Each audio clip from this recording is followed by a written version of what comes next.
Moi, je voulais qu'on crée un lieu où tout le monde avait le droit de travailler. C'était ça l'idée de base. Et tout le monde, ça veut dire les gens qui sont à la rue depuis longtemps, les gens qui n'ont pas de titre de séjour, les jeunes, les vieux, les cassés, les pas cassés. Et on a cherché un modèle juridique pour pouvoir faire ça longtemps, même une fois qu'on savait qu'on allait pouvoir vendre des briques et faire un peu de maçonnerie terre crue. On s'est dit, bon, bah, comment on va faire juridiquement pour monter ce projet-là?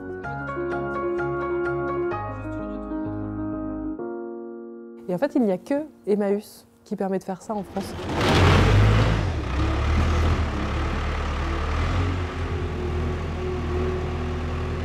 Donc on prend de la terre, qu'on mélange à de l'eau et de la paille, et après on a des moules, on remplit nos moules de terre, on passe un coup de bâton pour que tout soit bien lisse et que les coins soient bien faits. On démoule instantanément. La brique elle a été faite sur une petite plaque, on range la petite plaque dans nos étagères et là ça sèche. Ça sèche entre 3 jours et 3 mois suivant la saison.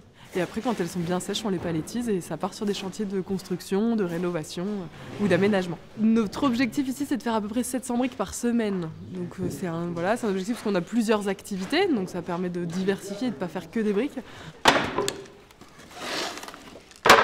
Alors moi j'ai passé une dizaine d'années de militant pour le droit des personnes à la rue, pour le droit des personnes étrangères. J'ai fait ça une dizaine d'années avec de l'accueil chez moi pendant un moment. Accueilli toutes sortes de personnes, avec des familles, des hommes seuls, des femmes, voilà. Et à côté de ça, j'ai fait plein de petits boulots. J'ai commencé par faire de l'analyse faune-flore, du recensement faune-flore. J'ai fait des petits boulots en veux-tu, en voilà. J'ai bossé un peu à la Croix-Rouge. J'ai fait des boulots en restauration, chez des opticiens, dans le maraîchage, dans l'accompagnement social, être auxiliaire de vie. Voilà. J'ai fait plein de petits boulots comme ça. Donc rouler sa bosse, je sais pas, mais j'avais déjà découvert pas mal de petits métiers. Et puis je me suis formée à la maçonnerie terre crue en 2018 à Redon. C'est comme ça que je suis arrivée en Bretagne. Effectivement, moi, j'aurais monté une briqueterie pour faire des briques, ça m'intéresse pas plus que ça, ni faire de la maçonnerie, ça m'intéresse pas plus que ça, même si je pense que c'est noble de travailler sur du bâti ancien, de la rénovation écologique, des matériaux qui sont non cuits, donc qui ne génèrent très peu de carbone en fait. Donc je trouve ça quand même assez noble, mais le but premier, c'est d'ouvrir des portes de sortie, d'ouvrir des portes à des personnes qui sont en difficulté. Si demain on nous disait on ramasse des pâquerettes, on irait ramasser des pâquerettes, il n'y a pas de souci, quoi. Là, on fabrique des briques depuis avril 2020, donc on a fait une quinzaine de chantiers participatifs avant l'ouverture de la communauté pour avoir un stock de départ le jour où on allait ouvrir en tant que communauté Emmaüs. Et officiellement, en tant que communauté Emmaüs, on a ouvert le 8 novembre 2021.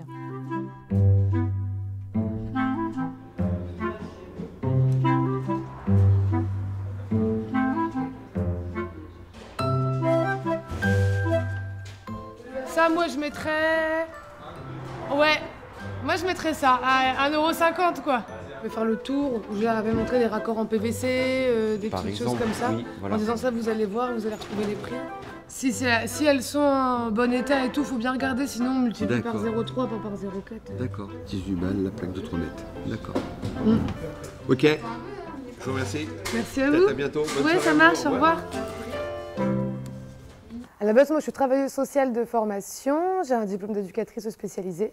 Et je suis arrivée en Bretagne pour faire un master dans le même domaine, dans le domaine de l'ingénierie sociale, pour comprendre un peu comment ça fonctionnait dans les sphères un peu plus hautes que celles dans lesquelles j'évoluais, c'est-à-dire le travail auprès des personnes, mais comment un peu on tirait les ficelles de tout ça. Et puis sur le territoire, j'avais envie de m'engager bénévolement dans un projet qui liait l'écologie et le travail social. Et c'est là que je suis tombée sur Emmaüs Terre qui était en train de se créer. C'était juste avant qu'il y ait vraiment l'agrément de communauté Emmaüs. Et du coup j'ai appelé, je suis tombée sur Oran, on s'est rencontrés, j'ai proposé d'être bénévole pour créer un peu le cadre de l'accompagnement social qui pourrait être proposé. Il y avait 2 compagnons à ce moment-là. On discutait en se disant, bon bah ok, briqueterie, super, mais une certaine saisonnalité dans la production, une certaine contrainte par la dureté physique de l'activité, et puis ça pourrait être chouette d'avoir une rotation sur la semaine des activités. Et Oran avait eu écho d'un projet qui s'était monté à côté de recyclerie de matériaux de construction et de bricolage. Et puis j'ai répondu à un appel à projet auquel Oran avait déjà répondu pour monter la briqueterie, qui est l'appel à projet émergence du département d'Ille-et-Vilaine. Et il s'est avéré que la réponse à cet appel à projet a été favorable.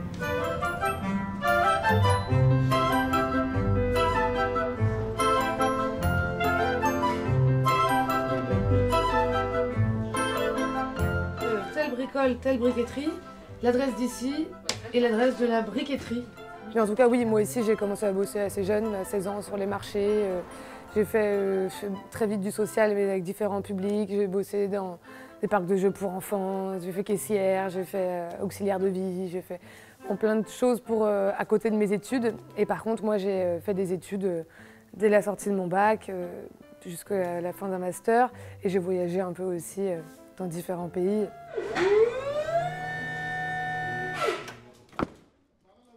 Un compagnon d'Emmaüs, c'est une personne qui peut venir vivre chez Emmaüs, qui a une place où tous ses besoins vitaux sont pris en charge par l'association, c'est-à-dire le logement, les fluides du logement, l'habillement de base, la santé, l'hygiène, la nourriture bien entendu, la culture, on a rajouté la culture à ça. Donc tout ça, c'est pris en charge par l'association, par la communauté, grâce à notre travail. C'est aussi une personne qui va participer aux activités économiques de la structure, donc qui chez nous sont assez diversifiées, vous l'aurez sûrement compris.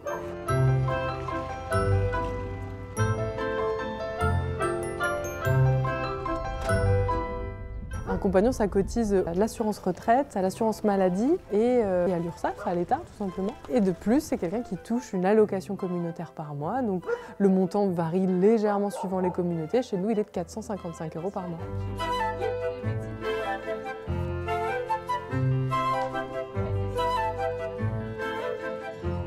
Il y a 7 compagnons et 6 nationalités différentes. Ça va de la France à la Guinée, au Cameroun, au Congo, au Pakistan, à l'Albanie. Et ils ont tous des parcours de vie différents, avec des problématiques qui sont différentes.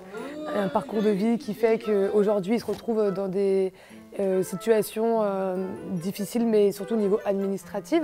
Des difficultés dans la vie qui font qu'ils ont envie d'être entourés et d'avoir un collectif autour d'eux qui prend soin d'eux et pour eux aussi prendre soin des autres. Donc c'est une autre raison pour laquelle ils sont là, mais en tout cas, toutes les personnes se rejoignent ici pour une chose commune qui est le fait de trouver à la fois un logement, un accompagnement, une activité et un collectif soudé sur lequel on peut s'appuyer et auquel on peut aussi donner de la force. Il y a un dicton chez Emmaüs qui dit qu'un compagnon est accueilli pour un jour comme pour une vie. Donc en fait, ils ont le droit de rester 3 jours, 3 semaines, 3 mois, 3 ans, 30 ans, si même ils ont envie et qu'ils se sentent bien dans cette communauté.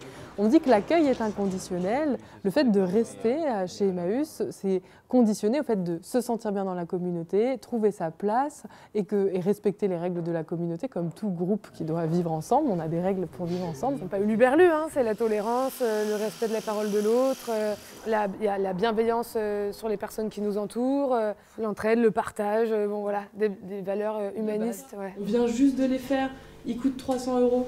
Bon, voilà, on fait gaffe à ces moules en métal, s'il vous plaît, quoi. Ok. Donc, nouveau design, moi je m'en fous de ce design, parce qu'en fait, personne n'en veut. Donc là, en salarié, il y a Oran et moi qui sommes co-responsables et chacune en charge d'une des activités économiques. Il y a Jérôme qui est encadrant technique ici à 60% et qui va passer à 80% à la fin de l'été. Et Clarisse qui était alternante avec nous avant et maintenant qui est salariée à 80%. Effectivement, là, en un an, on a doublé de capacité d'accueil, que ce soit en termes salariés ou compagnons. En 2024, si tout va bien, on sera 5 salariés, pas encore 5 ETP, mais 5 salariés et du coup 9 compagnes-compagnons plus une place d'urgence. Donc ça veut dire qu'on passera à une équipe fixe de 14 personnes. Et voilà, et nous, notre objectif à long terme, ce serait d'avoir une quinzaine de places pour des personnes accueillies, donc pour des compagnes ou des compagnons, de personnes qui participent aux activités. Donc ça peut être des familles, donc possiblement avec leurs enfants, leurs compagnes, compagnons. Voilà.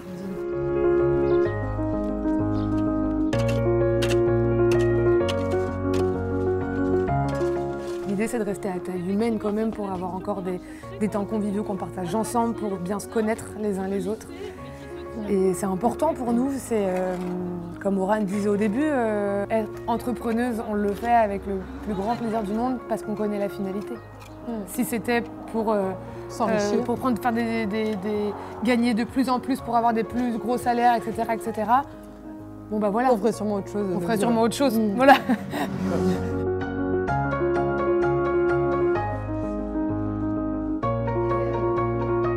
Moi je dis ça souvent. C'est que j'ai pas vu la montagne. Moi, je voyais une colline et ça fait effet boule de neige, quoi. Il y a un truc qui commence et puis là, il y a un an, il y avait 3 compagnons.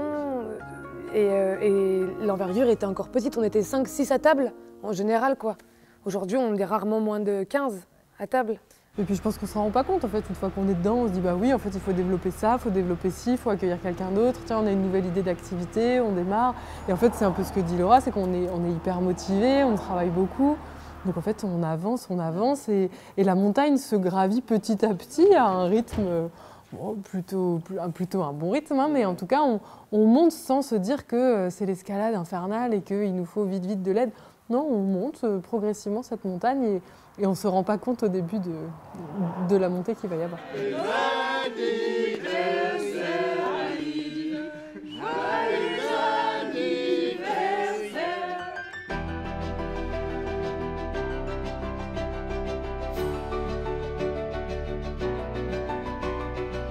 Quand j'étais ado, je voulais monter des orphelinats au Kenya, je voulais faire des trucs, je sais pas, un peu n'importe quoi. Mais j'ai toujours cru que le portage de projet était quelque chose d'un peu inaccessible et que il fallait dans des sphères bien précises pour pouvoir accéder aux personnes qui te donnaient des financements avec ça. On se dit en fait non, les portes elles se poussent et c'est possible. Et jeunes, femmes, c'est possible. Et il faut la niaque et il faut aller à la rencontre des gens qui le font.